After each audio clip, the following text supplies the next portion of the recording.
The cold bit through her thin coat as she stood outside the warm-looking cafe, watching people inside laugh and eat.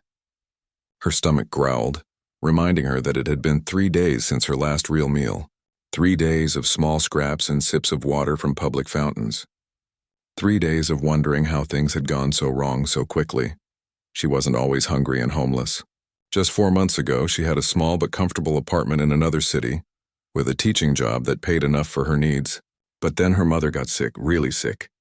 The kind of sick that required expensive treatments and round-the-clock care. She had used every penny she had and then some, maxing out credit cards and taking loans she knew she couldn't repay. When her mother finally passed away, she was left with nothing but debt and grief. The landlord had been kind enough to give her an extra month, but kindness only stretched so far in a world that ran on money.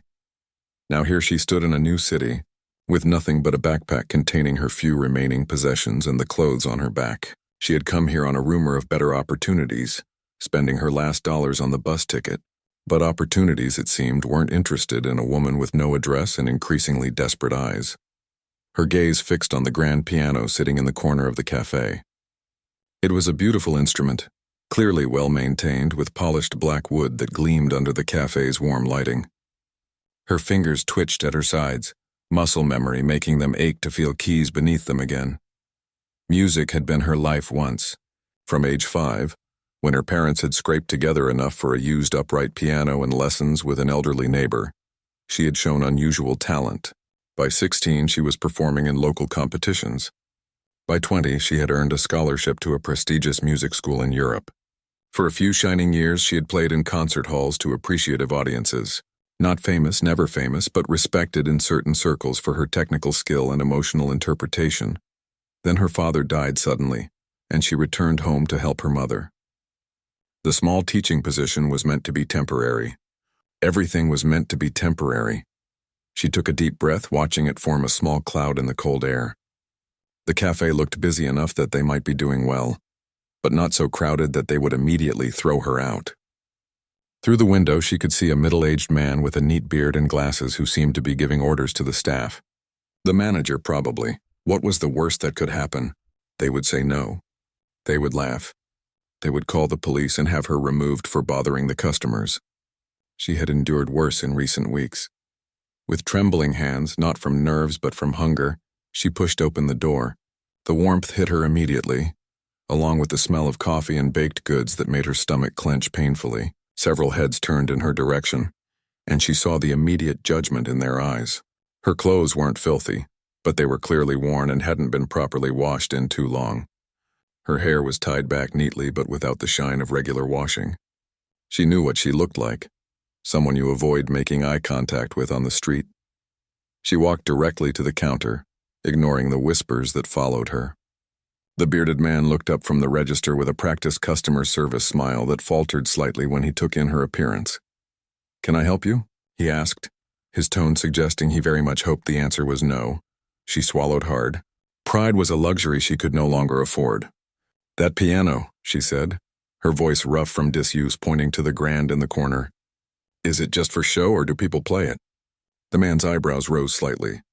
"We have musicians come in on Friday and Saturday evenings. Professionals," he added, with emphasis on the last word. She nodded, gathering her courage. "May I play for a piece of food?"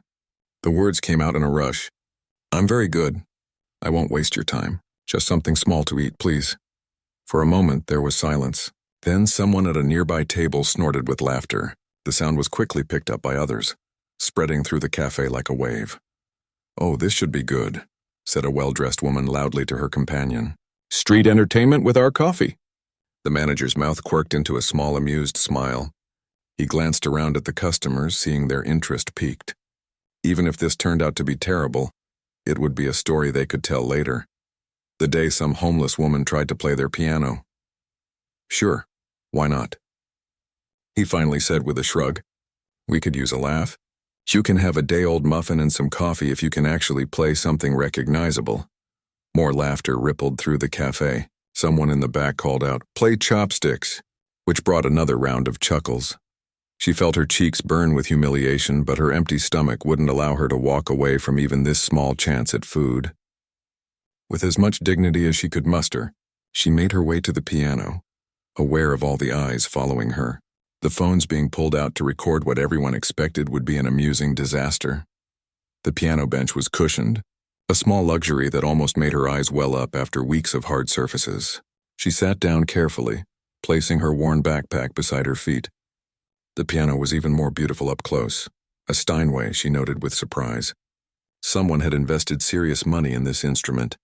She removed her gloves, revealing hands that, despite everything else, she had taken care to protect. Her nails were short but clean, her fingers long and elegant. These hands were all she had left of value in the world. Closing her eyes briefly, she tried to center herself. What should she play? Something to impress them quickly, to silence the laughter? Or something beautiful that might touch their hearts? She decided on both.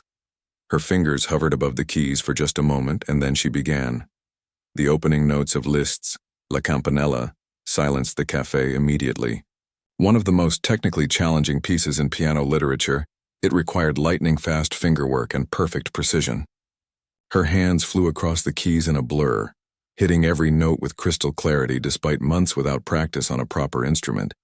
She didn't look up to see their reactions. She didn't need to. The quality of the silence told her everything. This wasn't the awkward quiet of people witnessing something embarrassing. This was the stunned hush of an audience caught completely off guard. As she played, the weeks of hunger and fear seemed to fall away.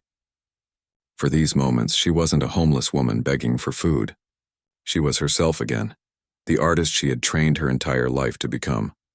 Her body remembered what her conscious mind had begun to forget during these hard months, that she was exceptional at something, that she had value. The piece built to its furious climax, her fingers dancing across the keyboard with impossible speed and precision. When the final notes rang out, there was a moment of complete silence before a smattering of applause began, quickly growing louder. She looked up then, to see wide eyes and open mouths. The manager stood frozen behind the counter, coffee pot suspended in midair. The well-dressed woman who had laughed earlier now had a hand pressed to her mouth in shock. Without pausing to acknowledge their reaction, she transitioned smoothly into her second piece, Debussy's Clair de Lune. Where Liszt had shown her technical skill, this would display her emotional depth. The gentle, dreamy notes floated through the café, creating an atmosphere so different from the previous piece that several customers visibly relaxed in their seats, some closing their eyes to better appreciate the music. As she played the familiar, beloved melody, she allowed herself to feel everything she'd been suppressing: the grief for her mother, the fear of her uncertain future, the shame of her current situation, but also the small, stubborn flame of hope that had pushed her to walk into this café instead of giving up entirely. By the time the final, delicate notes of Clair de Lune faded away, the café was completely transformed. People who had been laughing at her minutes ago now sat in reverent silence. Someone near the back was wiping away tears. She sat still for a moment, hands resting lightly on the keys. Then slowly she put her gloves back on, picked up her backpack and stood. As she turned to face the crowd, she didn't beg or explain. She didn't need to anymore. She had shown them who she really was. The manager was the first to move, setting down the coffee pot and walking toward her with an expression of disbelief and something else: respect. "Perhaps, where did you learn to play like that?" he asked, his mocking tone completely gone. "The Royal Academy in London," she answered simply. It wasn't the complete truth. She had studied there for only a year before a lack of funds forced her return home. But it was enough. He nodded slowly, processing this information, reconciling the woman before him with the extraordinary talent he had just witnessed. "I think," he said carefully, "we can do better than a day-old muffin." The café had fallen completely silent except for the soft clinking of cups being set down as people abandoned their conversations to stare at her. The manager, who had been so dismissive just minutes before, now stood before her with an expression that mixed shock and embarrassment in equal measure. "I think we can do better than a day-old muffin," he repeated, clearing his throat. "Please sit down. I'll bring you a proper meal." She hesitated, unsure if this was another joke at her expense. But her hunger won out over her pride, and she nodded, moving toward an empty table near the piano. As she walked, she noticed people shifting in their seats, some looking away guiltily, others watching her with newfound interest. The well-dressed woman who had laughed the loudest earlier now seemed fascinated by the contents of her coffee cup. That was Liszt, wasn't it? And Debussy? A soft voice came from nearby. An older gentleman with silver hair and kind eyes had approached her table. Beautifully played. I haven't heard La Campanella performed with such precision in years. Thank you, she said simply, her voice still rough from disuse. Speaking to people as an equal rather than as someone begging for help felt strange after so many weeks. I'm a retired music professor, the man continued, his eyes crinkling at the corners as he smiled. Would you mind if I joined you? Before she could answer, the manager returned with a large plate of food, a sandwich, salad, and soup, along with a steaming cup of tea. The sight and smell made her stomach clench painfully, but she forced herself to breathe slowly. She knew from experience that eating too quickly after days of hunger would only make her sick. This is on the house, the manager said, setting everything down. And, I apologize for earlier. I shouldn't have jumped to conclusions. She looked up at him, seeing genuine regret in his eyes. Thank you, she said again, the words feeling inadequate for the feast before her. The retired professor sat down across from her as the manager retreated. Please eat, he encouraged. We can talk afterward if you feel up to it. She didn't need to be told twice. With as much dignity as she could muster, she began to eat slowly, savoring each bite. The sandwich was simple, turkey and cheese, but it tasted like the finest cuisine. The soup warmed her from the inside out, chasing away the cold that had seemed permanent in her bones. As she ate, she became aware that the cafe had returned to its normal buzz of conversation, though she occasionally caught people glancing her way. The phones that had been poised to record her humiliation had been put away. No one was laughing now. The professor waited patiently until she had finished most of her food before speaking again. My name is Robert, he said. I taught at the conservatory here for 30 years before retiring. She wiped her mouth carefully with a napkin. I'm Lily, she replied, giving her real name for the first time in weeks. Somehow playing the piano had reminded her who she truly was. Where did you study, Lily? Robert asked. Besides the Royal Academy, which I'm guessing was for a master class or summer program. She smiled faintly at his perception. I had a scholarship for 1 year at the academy. Before that, State University on a full music scholarship. I was working toward my performance certificate when she trailed off, not wanting to delve into the painful details of her mother's illness and death. Robert nodded as if he understood what she wasn't saying. Life has a way of interrupting our plans, he said quietly. But talent like yours? It doesn't come along often. The door to the cafe opened, bringing in a gust of cold air and a group of college-age students bundled in winter coats and scarves. They were laughing and talking loudly as they made their way to the counter. One of them, a young woman with bright blue hair, stopped suddenly when she spotted the piano. Oh, hey, does anyone play here? She asked, her voice carrying across the room. That's a gorgeous piano. Several people in the cafe immediately turned toward Lily, including the manager, who had been busy preparing the new orders. Actually, the manager said, his eyes meeting Lily's, we do have someone who plays. If she's willing. All eyes turned to her. Lily felt her cheeks warm at the sudden attention. Part of her wanted to refuse to take her meal and leave with whatever dignity she had managed to reclaim. But another part of her, the part that had been silenced for too long, longed to play again. I'd be happy to play another piece, she found herself saying. As thanks for the meal, the blue-haired student clapped her hands together in excitement. That's awesome.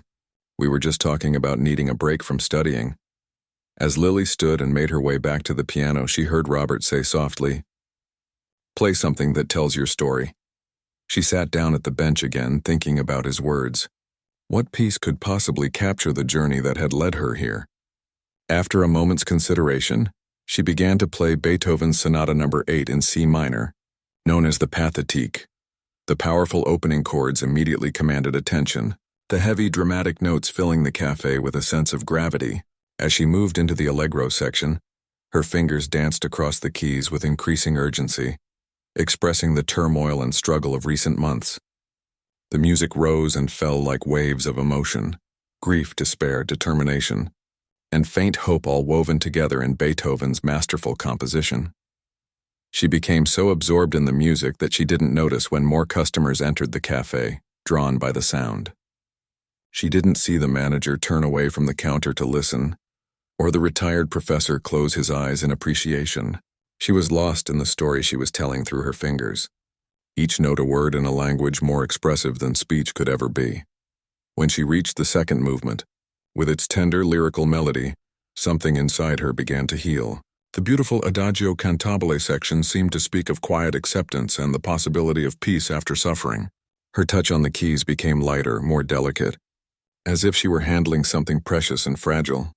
Hope, perhaps.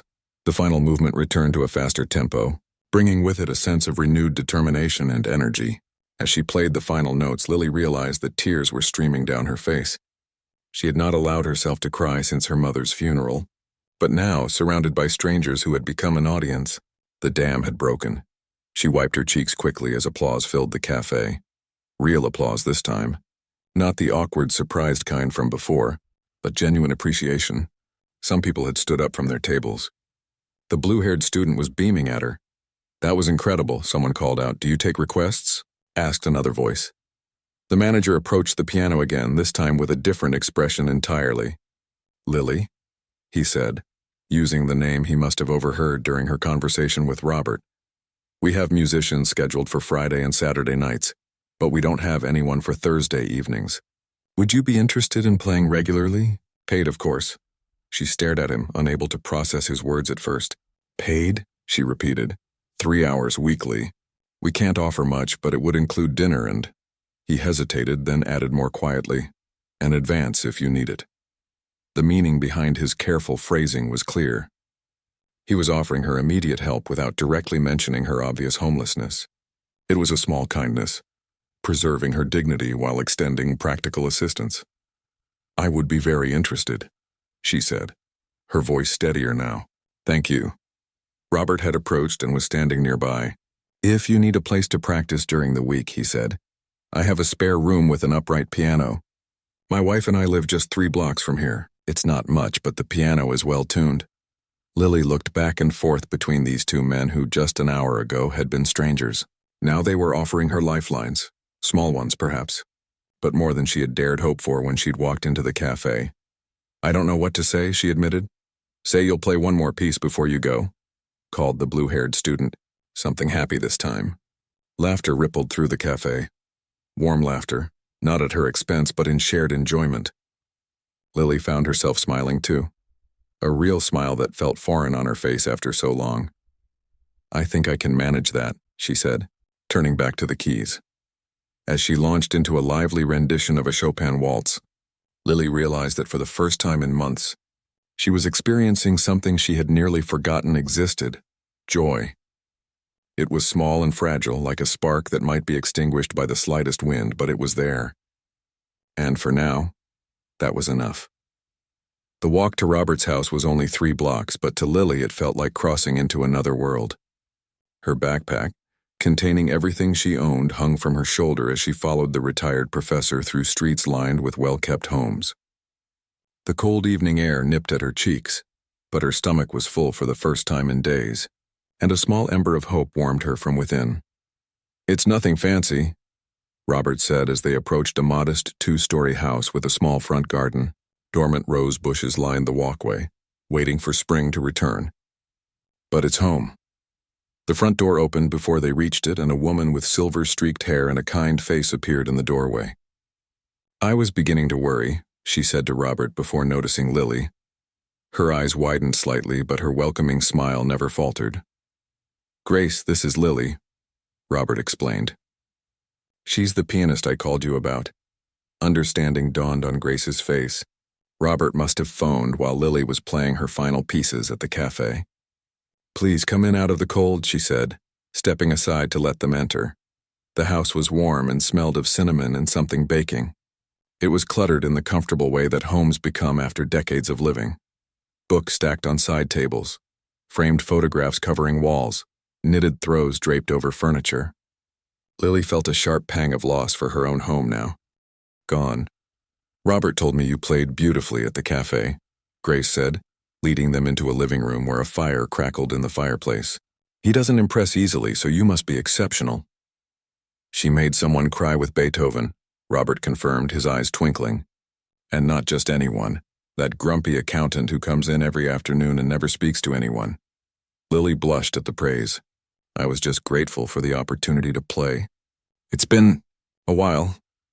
Grace's eyes took in Lily's worn clothes and thin frame, the way she clutched her backpack as if afraid it might be taken from her. You must be tired, she said gently. Would you like to see the room with the piano? And perhaps freshen up a bit?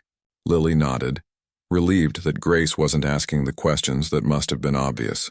Why she was homeless, what had happened, where her family was. Those stories would come in time, perhaps, but not tonight. The spare room was small but cozy, with a twin bed covered in a handmade quilt, a dresser, and most importantly, an upright piano against one wall. It wasn't the grand piano from the cafe, but it looked well maintained, its wood polished and keys gleaming in the light from the bedside lamp. The bathroom is just across the hall, Grace explained. There are fresh towels, and I've left some toiletries in there for you. And she hesitated, then added kindly, I put some clean clothes on the bed that might fit you. They belong to our daughter, but she lives in another state now and wouldn't mind. Lily's throat tightened with unexpected emotion. Thank you, she managed to say. I don't know how to repay your kindness. Play for us sometime, Grace replied simply. That will be payment enough. Now get some rest. We'll talk more in the morning. After Grace left, Lily stood in the middle of the room, hardly daring to believe her change in fortune. Just that morning, she had woken up in a shelter, wondering how she would make it through another day. Now she had a warm bed, the promise of a job, and a piano at her fingertips. She set down her backpack and approached the piano cautiously, as if it might disappear if she moved too quickly. She ran her fingers lightly over the keys without pressing down, feeling their smooth, cool surface. Then, mindful of the late hour, she played a single chord very softly. The piano was indeed well-tuned, its tone rich and resonant even at a low volume. After a quick shower, the first with hot water in weeks, and changing into the borrowed clothes that smelled of laundry detergent rather than desperation, Lily crawled into the bed. The sheets were clean and crisp, the mattress firm but comfortable. She fell asleep almost instantly, her body surrendering to exhaustion now that she finally felt safe. Morning came with the smell of coffee and bacon. For a moment, Lily was disoriented, forgetting where she was. Then the events of the previous day came rushing back. And she sat up, half afraid it had all been a dream. But the piano still stood against the wall, solid and real. After dressing in more of the borrowed clothes, simple jeans and a sweater that were slightly too large but wonderfully clean, she made her way downstairs. Robert sat at the kitchen table with a newspaper, while Grace stood at the stove flipping pancakes. Good morning, Grace called cheerfully. I hope you slept well. Better than I have in months, Lily admitted. Thank you again for everything. Sit, eat, Grace instructed, placing a plate of pancakes and bacon on the table. You need your strength. As they ate, Robert explained that he had spoken with the cafe manager again that morning. Your first official performance is scheduled for Thursday evening, he said. But Tommy, that's the manager, he mentioned that if you wanted to come in today to practice on the grand piano, you're welcome to. The cafe is closed on Mondays. Lily nearly dropped her fork. Today I could play today? Robert nodded, smiling at her enthusiasm. I'll take you over after breakfast. Tommy said he'd be there doing inventory. 2 hours later, Lily found herself sitting once more at the grand piano in the empty cafe. Tommy had greeted her warmly, a complete transformation from his initial skepticism the day before. Take your time, he said, gesturing to the piano. Get comfortable with it. I'll be in the back counting coffee beans or some such exciting task. Alone in the quiet cafe, Lily took a deep breath and placed her hands on the keys. Without an audience, she could play whatever she wanted, however she wanted. It was just her and the music now. She started with scales and arpeggios, reacquainting her fingers with the patterns they had known since childhood. Despite the months without practice, her muscle memory remained strong. Her fingers moved faster, more confidently as she progressed to more challenging exercises. Then she began to play in earnest, not performing for others now, but playing for herself. She chose pieces she loved, music that had sustained her through difficult times before. Bach's intricate patterns that engaged her mind. Mozart's clear, perfect melodies that spoke of order and beauty in the world. Chopin's emotional depth that gave voice to feelings she couldn't express in words. She lost track of time, lost in the music. The piano responded to her touch as if it knew her, as if it had been waiting for her. Each note rang true in the empty cafe, filling the space with sound that seemed to wash away the hardship of recent months. She was so absorbed that she didn't notice when the door opened and someone slipped inside. It wasn't until she finished a particularly moving Schubert impromptu and heard applause that she realized she wasn't alone. A woman in an elegant coat stood near the door, clapping softly. "Please don't stop on my account," she said. "I was just passing by and heard the music. It's extraordinary." Lily felt her face grow warm at the praise. "Thank you. I was just practicing." "That's practicing?" The woman raised her eyebrows. "I'd love to hear what you consider a performance." She approached, extending her hand. "I'm Dr. Chen. I teach at the conservatory across town." Lily shook her hand, suddenly conscious of how thin her own hand felt. "Lily, I'm new to the area." Dr. Chen nodded, her eyes sharp and assessing. "Robert called me this morning," she admitted. "He's an old colleague. He said I should hear you play, but I honestly thought he was exaggerating." He wasn't. Tommy emerged from the back room, grinning when he saw Dr. Chen. "I see you found our hidden treasure," he said. "Indeed." Dr. Chen turned back to Lily. "The conservatory is holding auditions next week for a special scholarship program. Full tuition plus a small stipend. I'm on the selection committee. I think you should apply." Lily stared at her, unable to form words. "A scholarship? A way back into music professionally? I don't have any of my certificates or transcripts," she finally managed to say. "Everything's gone. And I haven't played seriously in almost a year." Dr. Chen waved a hand dismissively. "Paperwork can be sorted out later. What matters is you're playing. And from what I just heard, you haven't lost your touch." She pulled a business card from her purse and placed it on top of the piano. "Think about it. The audition is next Tuesday. You'd need to prepare 3 contrasting pieces." After Dr. Chen left, Tommy approached the piano, his expression thoughtful. "Well, that was unexpected," he said. "Dr. Chen is quite respected in the music community here. If she's impressed, you must be even better than I realized." Lily picked up the business card, running her thumb over the embossed lettering of the conservatory's name. Just days ago, the idea of returning to music as a profession had seemed as distant as the stars. Now suddenly a door had opened. "Do you think I should do it?" she asked Tommy, voicing the doubt that clouded her sudden good fortune. "The audition, I mean. What do you have to lose?" He replied with a shrug.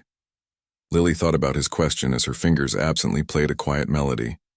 What did she have to lose? She had already lost nearly everything. Perhaps the real question was, what did she have to gain? Hope, she realized, a future, a chance to reclaim the life that had been derailed by circumstances beyond her control. She began to play again, this time with renewed purpose. She had 1 week to prepare for an audition that might change everything. 1 week to show the world and herself that she wasn't just a homeless woman begging for food, but an artist who had temporarily lost her way. The notes filled the empty cafe like promises of better days, of music yet to be played, of a life yet to be lived. The week passed in a blur of practice and preparation. Each day, Lily woke early in the guest room at Robert and Grace's house, had a quick breakfast, and then spent hours at the piano. Her fingers, which had grown soft during her months away from regular playing, began to toughen again. The muscle memory returned more fully with each passing day. Robert would listen sometimes, offering gentle suggestions from his years of teaching. "A little more restraint in the third movement," he might say. Or, "Let the phrase breathe here." His guidance was never heavy-handed, always offered with respect for her own interpretation of the music. On Thursday evening, Lily gave her first official performance at the cafe. Tommy had put up small flyers announcing live piano music, though he hadn't included her name at her request. She wasn't ready for that level of formality yet, still feeling as though her newfound stability might vanish at any moment. The cafe was busier than usual that night. Word had spread about the homeless woman with extraordinary talent, and people were curious. Some came expecting a novelty act, something to talk about later with friends. What they got instead was a serious musician playing a carefully curated program of classical pieces, interspersed with more accessible modern compositions. Lily wore clothes borrowed from Grace's daughter, simple black pants and a blue blouse that Grace had carefully ironed. Her hair, washed and trimmed by Grace the day before, was pulled back in a neat ponytail. She looked like any other young professional, not someone who had been sleeping in shelters just a week earlier. As she played that evening, Lily found herself watching the faces in the audience. There was the older couple near the window, holding hands across the table as they listened. The group of college students who had set aside their textbooks to give the music their full attention. The businessman who had closed his laptop and was sitting back with his eyes closed, a small smile playing at the corners of his mouth. This was why she had become a pianist, not for applause or recognition, but for moments like these when her music could touch something in others, could provide a brief respite from the worries and distractions of everyday life. When she finished her set, the cafe erupted in applause. Tommy approached the piano with a wide smile and an envelope. "Your first paycheck," he said quietly, handing it to her. "Plus tips from the jar." He nodded toward a glass jar on top of the piano that she hadn't noticed before. "Now filled with bills, thank you," she whispered, overwhelmed by the generosity of strangers. "No, thank you," Tommy replied. "Thursday nights have never been this busy. I'd like to add another night if you're interested." "Tuesdays, perhaps?" Lily hesitated, thinking of the conservatory audition coming up on Tuesday. "Can I let you know after next week?" "I have something else possibly coming up." Tommy nodded easily. "Of course. No rush." As the crowd thinned out, a young man approached the piano. He looked to be in his early 30s with glasses and an uncertain smile. "Excuse me," he said. "I just wanted to say how much I enjoyed your playing. It helped me, actually. I've been having a rough time lately, and your music—" He trailed off, looking embarrassed. "I understand," Lily said gently. "Music has gotten me through some difficult times, too." He nodded gratefully. "Will you be playing here again?" "Yes, on Thursdays at least. I'll be back then," he promised before leaving. Walking home with Robert that night, Lily felt a strange mixture of emotions. Pride in her performance, gratitude for the opportunity, but also a lingering fear that it could all disappear again, that this brief respite from hardship was just temporary. "You were magnificent tonight," Robert said, breaking into her thoughts. "How did it feel to perform again?" Lily considered the question seriously. "Like coming home," she finally said. "Like finding a part of myself I thought I'd lost." Robert nodded as if he understood completely. "That's what real music does. It brings us back to ourselves." The weekend was devoted to intense preparation for the audition. Lily had chosen her 3 pieces carefully: Bach's Prelude and Fugue in G minor for technical precision, Chopin's Ballade No. 1 for emotional depth, and Prokofiev's Toccata for virtuosic impact. Each represented a different aspect of her abilities, a different facet of her musical personality. By Monday, she felt as ready as she could be, given the circumstances. The pieces weren't perfect. She could have used months rather than days to prepare properly, but they were solid, honest performances that showcased her musicality, even if a few technical details weren't flawless. That evening, as she practiced one last time on the upright piano in her room, Grace knocked softly on the open door. "I brought you something," she said, holding up a garment bag. "For tomorrow." Inside was a simple but elegant black dress. "It was mine from a few years ago," Grace explained. "I've taken it in a bit to fit you better. You should look the part of a professional musician for your audition." Lily touched the fabric reverently. "I don't know what to say." "Say you'll knock their socks off tomorrow," Grace replied with a smile. "Now get some rest. Big day ahead." Tuesday morning dawned clear and cold. Lily woke early, too nervous to sleep, and practiced her pieces one last time, playing them softly so as not to disturb Robert and Grace. Then she showered, put on the black dress, which fit perfectly thanks to Grace's alterations, and tried to eat the breakfast Grace had prepared, though her stomach was too knotted with anxiety to manage more than a few bites. Robert drove her to the conservatory, a stately brick building on a tree-lined street. "I'll wait here," he said as he pulled up outside. "No matter what happens in there, remember that you've already achieved something remarkable. A week ago you were homeless. Today you're auditioning for one of the most prestigious music programs in the state." His words steadied her. "Thank you," she said, "for everything." The conservatory lobby was filled with other musicians waiting for their audition slots. Some were practicing fingering silently on their laps. Others were reviewing sheet music or listening to recordings through headphones. All looked as nervous as Lily felt. A woman with a clipboard approached her. "Name?" "Lily Peterson," she answered, using her full name for the first time since arriving in the city. The woman checked her list. "You're Dr. Chen's special edition. Follow me, please." Lily was led to a small room with an upright piano. "Warm up here," the woman instructed. "Someone will come to get you when it's your turn."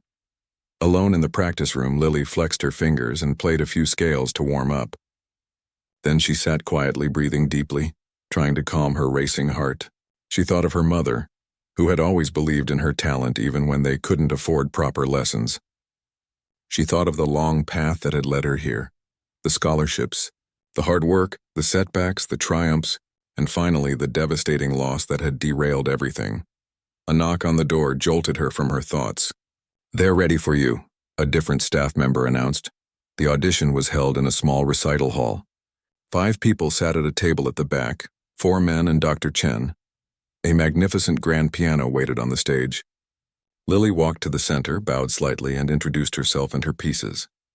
Then she sat at the piano, took a deep breath, and began.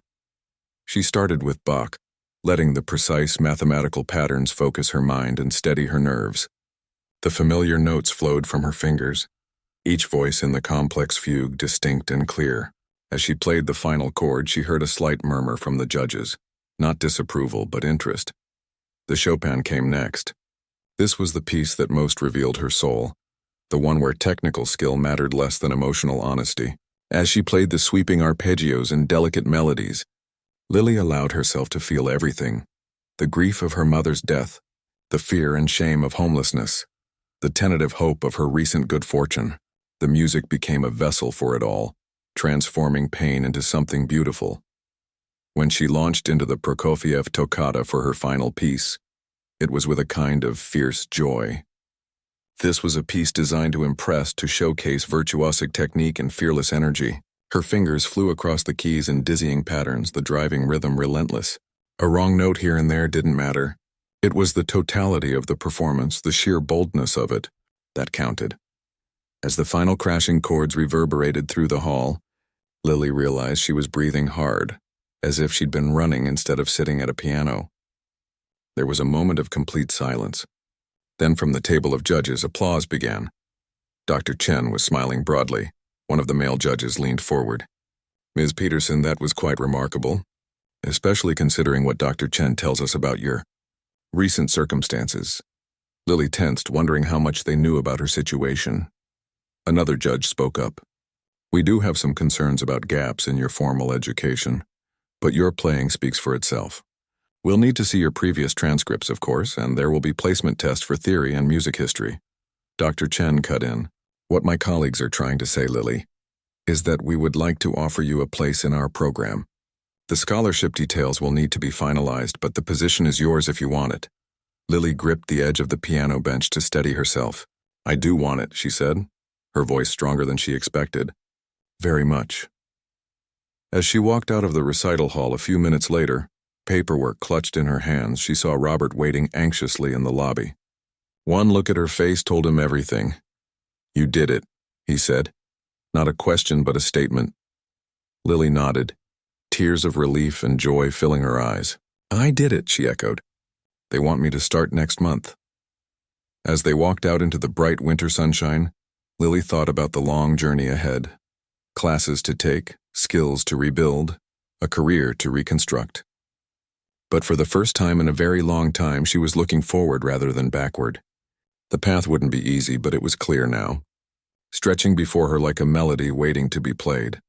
6 months passed like the quick movement of a sonata, themes developing, motifs returning, the whole piece building toward its resolution. Spring had melted into summer, and now summer was fading into early autumn. The trees around the conservatory just beginning to turn gold and crimson. Lily stood in front of the small apartment building, keys in hand. The building wasn't fancy, just a modest 3-story walk-up in a decent neighborhood, but it was clean and well-maintained. And most importantly, it would be hers, her very own place after months of Living in Robert and Grace's spare room. You sure you don't need help carrying anything else up? Tommy asked, setting down the last box from his car. The cafe manager had volunteered his vehicle and muscle to help Lily move the few possessions she had accumulated over the past half-year. This is everything, Lily said, looking at the small pile of boxes in what would be her living room. It wasn't much: clothes, books, sheet music. A few kitchen items Grace had insisted she'd take, but it was more than she had owned. When she first walked into Tommy's cafe with nothing but a backpack and desperate hunger. Hard to believe it's been 6 months since you showed up asking to play for food, Tommy mused. As if reading her thoughts, Lily smiled. I still play at your cafe every Thursday. Some things haven't changed, but many things have, he pointed out. Now you're a scholarship student, a piano teacher, and you have your own apartment. I'd say that's quite a journey. It had been quite a journey indeed. After being accepted into the conservatory program, Lily had thrown herself into her studies with the fierce determination of someone who knew what it meant to lose everything. She practiced more than any other student, often staying in the practice rooms until they closed at night. Her professors noted her unusual maturity and depth of interpretation, qualities that couldn't be taught but came from lived experience. Dr. Chen had become a mentor, pushing Lily to challenge herself technically while nurturing the emotional honesty in her playing that made it special. Many students can play the notes, she often said. Few can make us feel them the way you do. 3 months into the program, Dr. Chen had recommended Lily for a teaching position, giving piano lessons to beginners. The pay was modest, but combined with her scholarship stipend and what she earned playing at Tommy's cafe, it was enough to save for her own place. Will you be okay here by yourself? Tommy asked, glancing around the sparsely furnished apartment. I'll be fine, Lily assured him. Besides, Robert and Grace are just a 20-minute bus ride away, and I'll see you every Thursday. After Tommy left, Lily stood alone in her new home. The silence felt strange after months of living in someone else's house, always conscious of being a guest. She walked to the window and looked out at the street below, watching people go about their everyday lives, walking dogs, carrying groceries, chatting with neighbors. A year ago, she had watched scenes like this from the outside, feeling invisible as she sat on benches or huddled in doorways. Now she was part of this world again, with a key to her own front door and a place where she belonged. The most precious item in the apartment stood in the corner of the living room, a used upright piano that Robert had helped her find. It wasn't the grand piano she played at the conservatory, or even as nice as the one in Robert and Grace's spare room, but it was hers. She had used her first 3 months of savings to buy it, knowing that having a piano in her home wasn't a luxury but a necessity, like oxygen. Lily sat down at the instrument now, running her fingers over the keys. She played a simple C major scale, listening to how the notes resonated in the new space. The acoustics weren't perfect, but they were good enough. This would be where she practiced now, where she would continue to rebuild her life one note at a time. A knock on the door interrupted her thoughts. She opened it to find Grace standing there with a potted plant and a casserole dish. Housewarming gifts, Grace explained, handing them over. Every home needs something green and growing, and I thought you might not feel like cooking tonight. Lily accepted both gifts with genuine gratitude. Thank you. Would you like to come in? It's not much to look at yet, but it's perfect, Grace said, stepping inside and looking around with approval. It's a fresh start. They sat at Lily's small kitchen table, eating Grace's casserole and talking about the upcoming conservatory events. Lily would be performing in the fall student recital, a significant honor for someone still in her first year of the program. Robert wanted to come too, but he has a doctor's appointment, Grace mentioned. His arthritis is acting up again.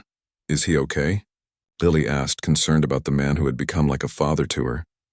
He's fine, just getting older, Grace assured her, though he'd scold me for saying so. He's very proud of you, you know. We both are. After Grace left, promising to bring Robert for dinner soon, Lily returned to her piano. The sun was setting, casting long shadows across her new living room. She played softly, improvising rather than working on her conservatory pieces. The music reflected her mood, thoughtful, grateful, cautiously optimistic. Her phone buzzed with a text message. It was from Dr. Chen. Are you free tomorrow afternoon? Something important to discuss. Lily texted back a quick affirmative, wondering what her mentor wanted to talk about. Whatever it was, it could wait until tomorrow. Tonight was for settling into her new home, for acknowledging how far she had come. The next day, Lily met Dr. Chen in her office at the conservatory. The professor seemed unusually excited, a change from her typically composed demeanor. "I have an opportunity for you," Dr. Chen said without preamble. "The director of the Philharmonic is looking for a last-minute replacement for their piano soloist next month. Their regular performer has a wrist injury." Lily stared at her in disbelief. "The Philharmonic? But I'm just a student." "An exceptional student," Dr. Chen corrected. "I've sent him recordings of your playing, and he's interested. It would be Beethoven's third piano concerto." "I've never performed with an orchestra before," Lily protested. "Everyone has a first time," Dr. Chen replied calmly. "The director understands you're a student. He's not expecting perfection, just musicality and solid technique, both of which you have in abundance." Lily's mind raced. Playing with the Philharmonic was the kind of opportunity most students only dreamed about. It was also terrifying. "You don't have to decide immediately," Dr. Chen added. "But soon. They need to begin rehearsals next week." That evening, Lily played at Tommy's Cafe as usual. The Thursday night crowd had become familiar faces, regulars who came specifically to hear her play. Some left tips in the jar on the piano. Others simply thanked her after her sets. The young man who had approached her after her first performance now came every week, always sitting at the same table near the piano. As Lily played, she thought about Dr. Chen's offer. The piece would be challenging, the pressure immense, but wasn't this what she had been working toward? Not fame or acclaim, but the chance to share music at the highest level she could achieve. After her final set, Tommy brought her a cup of tea. "You seem distracted tonight," he observed. "Everything okay with the new apartment?" "The apartment is fine," she assured him. "It's just, I've been offered a chance to perform with the Philharmonic." Tommy's eyes widened. "That's fantastic. Though I hope you won't forget about us little people when you're famous." Lily laughed. "I'll never forget the cafe where I played for a meal when I had nothing else." In fact, she had made a private promise to herself months ago. No matter where her music took her, she would continue to play at Tommy's Cafe every Thursday. It was her way of remembering where she had been and expressing gratitude for the chance encounter that had changed everything. The next morning, Lily called Dr. Chen to accept the offer. Then she sat at her piano and began working on Beethoven's third concerto in earnest. The piece was already in her repertoire, but performing it with an orchestra would require a different approach, a different kind of listening and awareness.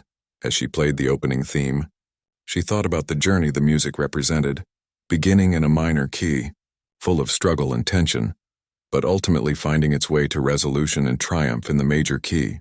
It wasn't unlike her own story. 1 month later, Lily stood backstage at the concert hall, wearing a formal black gown borrowed from the conservatory's collection. Her heart pounded so hard she could feel it in her fingertips. Through the curtain, she could hear the murmur of the audience finding their seats. "Nervous?" the conductor asked, approaching with a kind smile. "Terrified," Lily admitted. "Good. Use it. Channel it into the music." She nodded, taking deep breaths to steady herself. In the front row she knew sat Robert and Grace, who had watched her practice countless hours for this moment. Tommy was there too, along with several regulars from the cafe who had bought tickets when they heard about her debut. Dr. Chen would be watching critically from her usual seat in the third row. Center. When it was time, Lily walked onto the stage, the bright lights momentarily blinding her. She bowed to the audience, then to the conductor, before taking her place at the gleaming grand piano. As the orchestra began the extended introduction, she allowed herself one moment of reflection. A year ago, she had stood outside a cafe, hungry and hopeless, gathering the courage to ask a simple question: "May I play for a piece of food?" Now she sat before a full orchestra and a sold-out concert hall, about to perform one of the great concertos in the classical repertoire. When her moment came to join the orchestra, her fingers found the keys with absolute certainty. The music flowed through her, not just the notes on the page, but everything they represented: struggle and perseverance, loss and recovery, darkness giving way to light. Her hands, once thin and trembling with hunger, now moved with strength and purpose across the keyboard. In that moment, performing Beethoven's magnificent concerto, Lily was neither the desperate woman who had begged to play for food, nor the rising star student at the conservatory. She was simply a musician, giving voice to something larger than herself, connecting with the audience through a language more profound than words. And that, she realized as the final triumphant chords rang out, and the audience rose to their feet, was the greatest gift music had given her. Not just a livelihood or acclaim, but a way to transform pain into beauty, to find meaning in both suffering and joy, to connect with others across all the barriers that might otherwise divide them. As she took her bows, tears of gratitude filling her eyes, Lily knew that whatever came next in her journey, music would light the way forward. The path that had begun with a humble request in a cafe had led her home at last.